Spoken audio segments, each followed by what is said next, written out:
Cette semaine a été complètement folle, de nombreuses IA sont sorties et dans cette vidéo j'avais envie de vous présenter des outils d'IA que je pense vous avez loupé, et si vous n'avez jamais vu des cas d'application concrets d'IA, vous allez être surpris dans la vidéo d'aujourd'hui. Dans la vidéo d'aujourd'hui, nous avons un nouveau générateur de modèles 3D, le meilleur que j'ai vu jusqu'à présent. Sora d'OpenAI est enfin sorti et il est vraiment bluffant, vous allez tout comprendre. Nous avons aussi une nouvelle IA capable d'animer des images en fonction de la façon dont vous les faites glisser. Google a publié d'énormes mises à jour comme Gemini 2.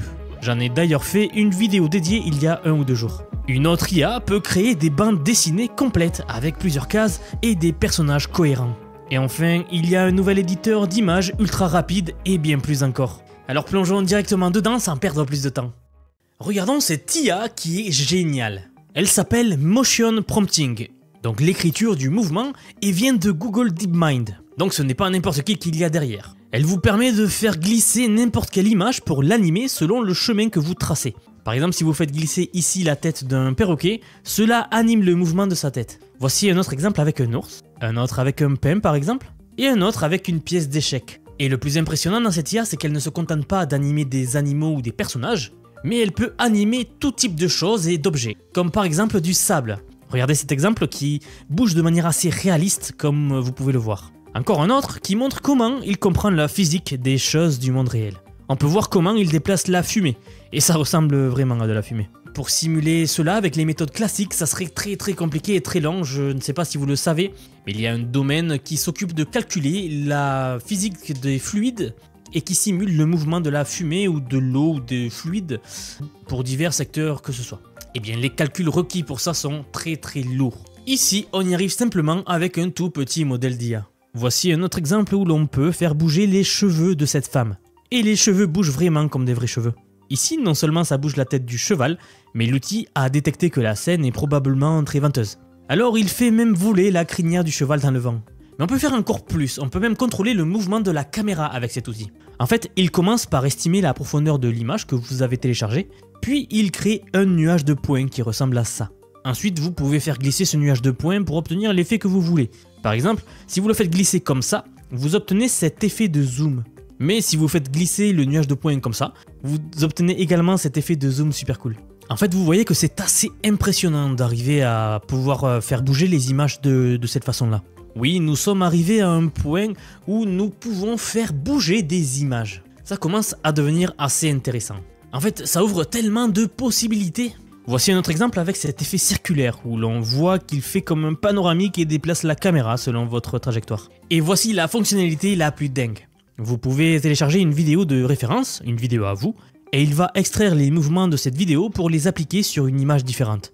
Si la vidéo de référence téléchargée est ce singe par exemple en train de manger disons, et qu'ensuite vous mettez cette image aérienne d'une forêt, regardez comment il anime les arbres en fonction de la façon dont le singe mâche. C'est assez dingue. Il fait aussi bouger ce mur de briques selon les mouvements du singe. C'est une génération vraiment étrange mais à la fois assez cool. Et voici le dernier exemple, si votre vidéo téléchargée est cette cascade et que vous mettez une image de ces arbres d'automne, voici ce que nous obtenons.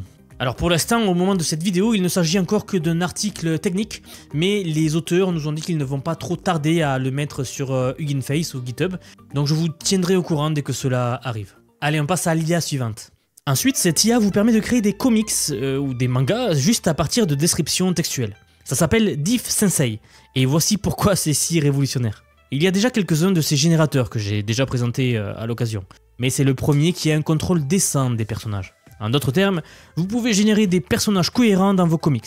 Et en plus, vous pouvez aussi personnaliser leur expression, leur pose, leur action, et vous pouvez générer plusieurs pages avec plusieurs cases. Voici quelques exemples. Si l'instruction est un personnage dans une scène de bataille dynamique, et que vous téléchargez cette image de votre personnage, il génère en fait une page entière avec plusieurs cases de cette scène de bataille, et tous basés sur votre personnage téléchargé.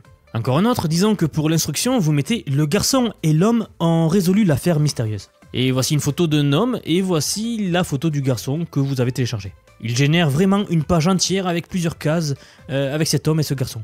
Notez que le texte c'est juste du charabia, mais vous pouvez facilement écrire un script avec ChatGPT maintenant, et donc remplacer le texte de ces cases. C'est pas dingue ça?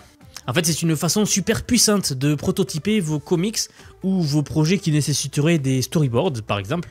Et tout en créant plusieurs pages, car oui, cet outil ne va pas se contenter de faire juste une image, il va faire toute une série de pages. Et alors regardez maintenant mon exemple préféré. Peut-être que vous reconnaissez les personnages mis en avant ici, ce sont un peu les pères de l'IA. Mais quoi qu'il en soit, si l'on lit Story Summary, donc le sommaire de l'histoire, en tout cas ce que nous voulons comme histoire, on peut y lire l'histoire de Hinton, Lucken et Benjo qui gagnent le prix Nobel. Puis donc vous téléchargez ces 3 images-là et voici l'histoire obtenue. Notez que les dialogues sont ici post-édités parce que ce générateur de comics ne génère que du texte charabia comme je vous disais et comme vous avez vu. Bref, mais voici la première page. Une journée ensoleillée dans la maison de Ian Lucken. Et d'ailleurs, désolé si je prononce mal le nom, j'ai entendu Ian Lucken, Ian Lecoun, je ne sais pas trop comment le prononcer. Bref, regardez l'histoire que nous obtenons, c'est assez impressionnant, les personnages sont bien préservés d'ailleurs, et on les voit ici parler de manière assez divertissante. J'ai une mission de recherche pour toi, j'ai besoin de toi, et ça nous fait une histoire assez marrante. En fait, cette histoire est en fait super longue, avec 9 pages. Je mettrai le lien en description si ça vous intéresse. Mais nous arrivons à un stade où même les mangas vont devenir IA. Et si vous êtes fan d'histoire ou de comics, etc., sachez que maintenant, ou du moins très bientôt, vous allez pouvoir créer vous, vos propres histoires. Et qui sait, peut-être les idées que vous avez eues quand vous étiez jeune, vous allez maintenant pouvoir les mettre vraiment par écrit, ou du moins les animer. Voilà, donc ça c'était les exemples, mais comment est-ce que cela marche exactement? Mais avant et d'abord, très rapidement, j'aimerais juste vous parler d'un nouveau projet que j'ai. Vous savez qu'ici on parle souvent d'IA. Mon but est avant tout de faire découvrir cette magnifique technologie au plus grand nombre et surtout d'éveiller les consciences par rapport à l'IA. Car je ne sais pas vous, mais moi, lorsque j'en parle autour de moi, les gens ne sont pas très conscients de ce qui arrive vraiment. Mais comme je l'ai souvent dit, je ne fais jamais de placement de produits sur la chaîne, car je veux la garder quand même la plus authentique possible. C'est pour cela que j'ai créé une formation si vous voulez apprendre à utiliser l'IA dans tous les domaines de votre vie. D'ailleurs, si vous regardez la vidéo, je pense qu'il y a de grandes chances que vous utilisiez déjà l'IA, notamment ChatGPT par exemple. Eh bien, si vous voulez pousser beaucoup plus loin votre réflexion et apprendre à maîtriser tous les outils IA et comment exactement les appliquer à votre vie, vous pouvez regarder le lien que je vais vous laisser soit en description, soit en commentaire, soit les deux. Donc n'hésitez pas à y faire un tour si vous êtes intéressé par le sujet. Je tiens juste à préciser que vous aurez également accès à la communauté Vision IA, où nous sommes toute une série de passionnés dans le monde de l'IA et nous discutons régulièrement de comment appliquer l'IA dans vos domaines respectifs. Voilà, désolé pour la petite coupure, on ne perd pas plus de temps et je vous rappelle que si vous êtes intéressé, vous trouverez les liens en dessous. Les chercheurs ont en fait entraîné cette IA sur une énorme jeu de données appelé Manga 0, qui contient plus de 43 000 pages de manga et plus de 427 000 cases à noter. Et bien sûr, après avoir entraîné l'IA sur ce jeu de données, elle est maintenant vraiment douée pour générer différentes variétés de mangas. Le truc génial, c'est que le code est déjà sorti. Donc ici, vous pouvez accéder au dossier dans le cloud qui vous permet de télécharger cette IA et de tester chez vous si vous le souhaitez. Une petite IA très intéressante donc. Ensuite, on a cette nouvelle IA appelée MM Audio qui peut générer de l'audio de haute qualité qui se synchronise avec n'importe quelle vidéo. Vous lui donnez simplement une vidéo qui n'a pas de son, elle va vous générer du son, du bruitage qui va avec. C'est assez incroyable, alors regardez bien les exemples. Je vous rappelle que les vidéos originales n'ont pas d'audio, et après l'avoir donné à cette IA, voici à quoi cela se ressemble.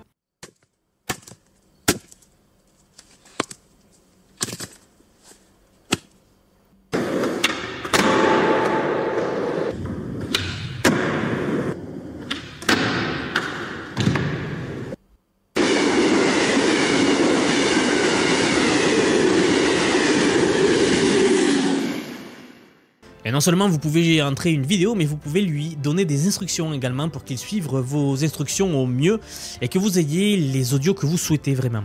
Voilà, et de même, vous avez le dossier sur le cloud, sur GitHub, si ça vous intéresse. Ensuite, l'outil suivant est aussi assez incroyable.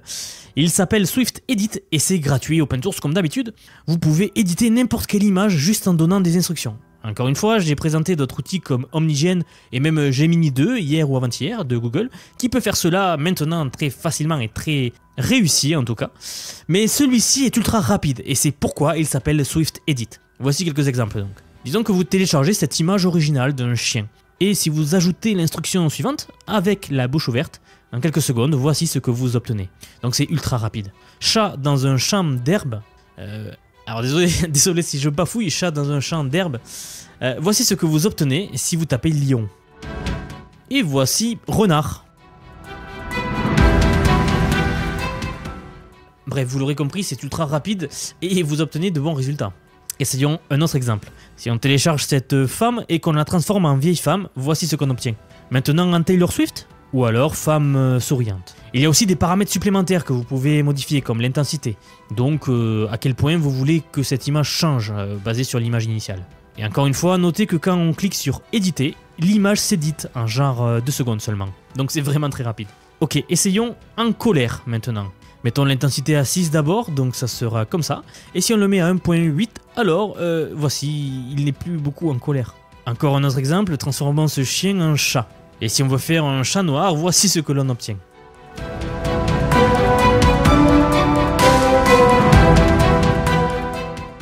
Un cheval, un ours, un husky.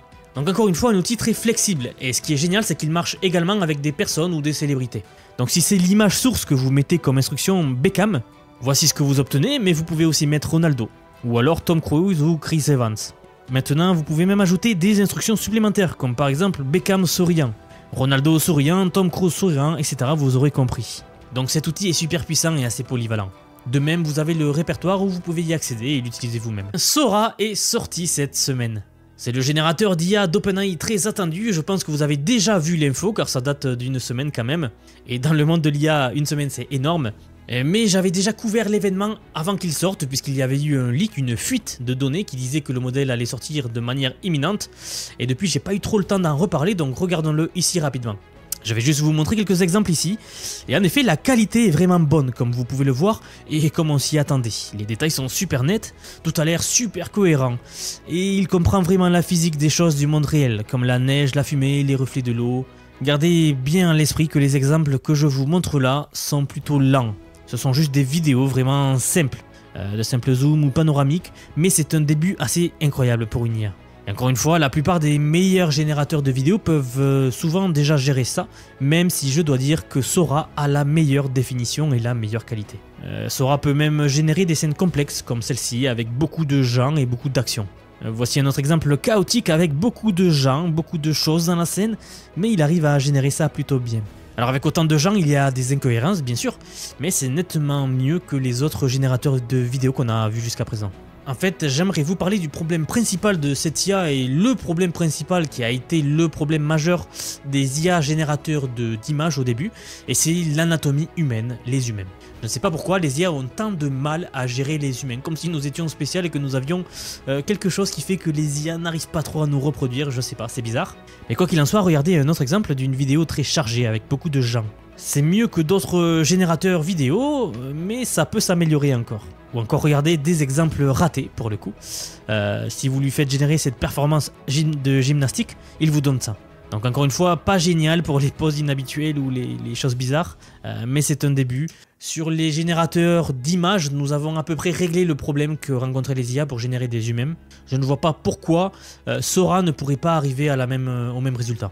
Donc oui, ce n'est toujours pas super pour gérer l'anatomie humaine, ce qui est surprenant comme je vous le disais. Je veux dire, les IA vidéo et les images générées par IA peuvent générer tellement de choses, mais elles échouent juste à comprendre les poses les plus inhabituelles comme le yoga ou la gymnastique ou d'autres.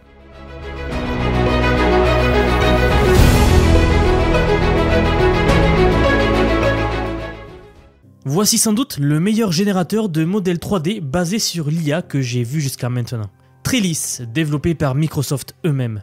Et le meilleur dans tout ça, c'est que c'est gratuit et open source. Je vais vous montrer comment l'utiliser dans un instant, mais regardons d'abord quelques exemples. Vous pouvez simplement rentrer une description et l'IA vous créera un modèle 3D entier. Regardez cet exemple. Le texte a été « téléphone rotatif vintage » en cuivre avec des détails complexes. Et l'IA nous a donc généré ce modèle 3D, que bien sûr vous pouvez utiliser pour tous vos projets. Voici une maison en briques à 2 étages avec un toit rouge et une clôture. Ou encore un robot sphérique au design doré et argenté. Tout cela est bien réalisé et très détaillé comme vous pouvez le voir. L'outil peut même générer des créations beaucoup plus complexes comme ce bateau que vous voyez ici avec une multitude de détails. Ou alors même avec ce manoir victorien. Avec bien sûr une multitude de fenêtres et les briques bien détaillées. Ici une moto brillante argentée et rouge avec une selle en cuir. Alors c'est déjà très impressionnant comme IA, mais ce n'est pas tout. Trellis, donc cette IA, nous permet de faire autre chose. En plus de créer des modèles 3D à partir de descriptions donc, Vous pouvez aussi télécharger une image et l'IA va générer un modèle 3D entier de cette image. Par exemple, avec cette image d'entrée, je ne sais même pas ce que c'est, l'IA a réussi à prédire ce qu'il se trouve derrière cet objet. Ce qui a souvent été un défi pour d'autres générateurs 3D dans le passé. Mais ce nouveau modèle-là, Trellis, gère cela très brillamment.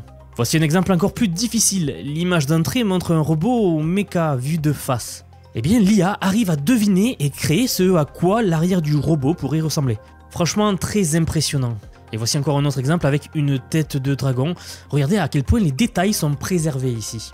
On n'a vraiment aucune idée ce à quoi ressemble l'arrière de cette tête de dragon par exemple, mais cette IA arrive à deviner parfaitement, ou en tout cas de faire un choix et de créer ce qu'il y a derrière. Encore regardez cet exemple d'une poupée animée, et il arrive à reproduire l'arrière parfaitement également. Mais ce n'est pas tout, et il y a encore mieux. Vous pouvez aussi entrer un modèle 3D existant, et grâce à une description textuelle, modifier son apparence. Et ça va être très puissant. Regardez les exemples. Par exemple, si vous avez ce modèle initial qui ressemble à ceci, et que vous demandez une texture métallique, eh bien voici le résultat. Mais si vous voulez une texture de type tissu tricoté avec des couleurs vert et violet, voilà ce que vous obtenez également. Ou alors une texture métallique robuste avec des sangles en cuir, et enfin une structure type verre transparent. Regardez un autre exemple, un robot circulaire. Si vous demandez une texture métallique robuste avec de la peinture orange et blanche, voici le résultat. Et maintenant avec une texture de type tissu tricoté vert et violet comme tout à l'heure. Bref, vous l'aurez compris, mais c'est très puissant. En fait, vous allez rentrer vos modèles 3D et demander des changements. L'IA le fera pour vous. Alors, vous ne connaissez peut-être pas le domaine de la modélisation 3D, mais sachez que c'est utilisé dans un très grand nombre d'entreprises et de domaines différents. En passant de l'industrie aux jeux vidéo, au monde du cinéma par exemple, ou même en marketing, ou alors en PAO pour imprimer des modèles 3D. Bref, les modèles 3D c'est très vaste et ça peut être appliqué dans beaucoup d'endroits. Alors quand vous voyez l'existence d'une telle IA maintenant, ça devient assez puissant. C'est un outil ultra puissant. Et le meilleur dans tout ça, c'est qu'il est gratuit et open source. En haut de la page GitHub, vous trouverez un dépôt avec toutes les instructions. Et voilà ce qui résume les points forts de l'IA de cette semaine et les avancées majeures. Alors dites-moi ce que vous en avez pensé, si vous avez trouvé ces outils utiles ou pas, si vous aimez ce format de vidéo là. Il change un petit peu de ce que j'ai l'habitude de faire. Mais en tout cas, comme toujours, je serai à l'affût des nouvelles IA qui sortent et comptez sur moi pour vous les présenter. Donc si ce n'est pas encore fait, vous pouvez vous abonner à la chaîne, c'est la meilleure façon de me soutenir. Et je vous rappelle encore une fois que vous retrouverez les liens de la formation, etc. dans la description ou en commentaire épinglé. Sur ce, je vous dis merci et à bientôt.